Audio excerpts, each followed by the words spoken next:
My name is Vanessa Dunleavy, and I'm going to be doing a speech on correctional abuse. I want you to take a moment. Picture yourself incarcerated, not having clean water, healthy foods, change of clothes, or proper hygiene provided.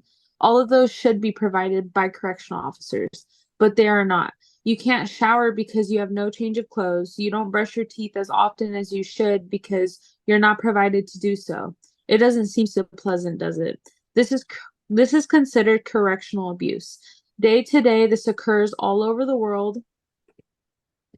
Day to day, this occurs all over the world. My parents have dealt with such events as these. Being treated inhumane like animals. My mother has dealt with not being provided feminine products, nor change of underwear or clothes. My parents have also snuck drugs into prisons before and weren't shaken down properly. It's that easy to just bring something in and not get caught because most correctional officers don't really care to check. They're used to corrupt things like that. Horrible, right? According to the Vera Institute of Justice, last access September 29th, 2023, today nearly 2 million people incarcerated, warehoused in cramped spaces that lack fresh air, fresh food, and proper hygiene for men and women. Prisons run with little to no oversight, leading to mental and physical abuse from correctional officers.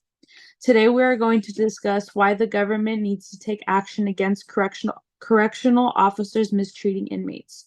We will be discussing three significant effects: escaping, drug dealing, and mental physical abuse. The problem, prisons around the world have a very serious problem: corrupt correctional officers.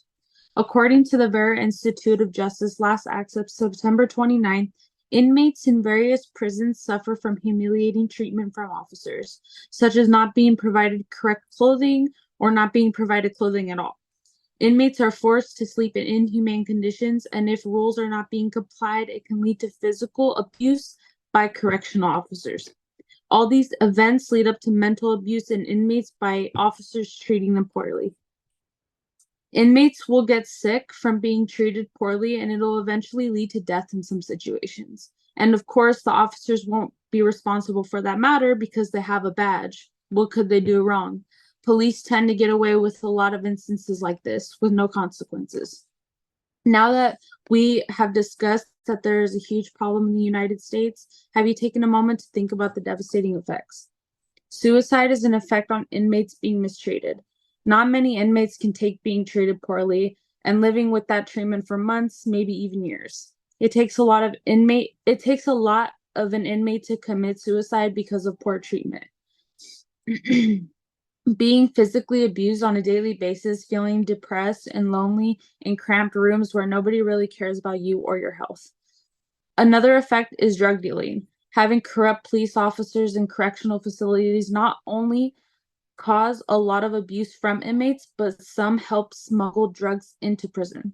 It's all about money. An inmate can pay and have a correctional officer work for them to deliver drugs on a daily basis or whatever they need.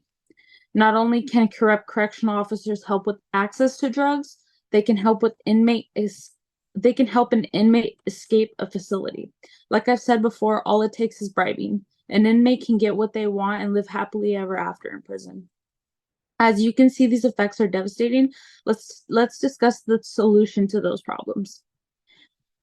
A first solution would be for the government to take action against those who are corrupt in law enforcement by observing correctional facilities on a daily basis, making sure officers aren't carrying drugs as well as the inmates, checking officers as they do inmates like pat down and shakedowns, observing the officers as much as the inmates do, as well as provide much more physical and mental care to inmates when needed, creating a faster response time when something urgent is occurring, making sure inmates have the proper hygiene products and are eating the correct nutritional meals a day.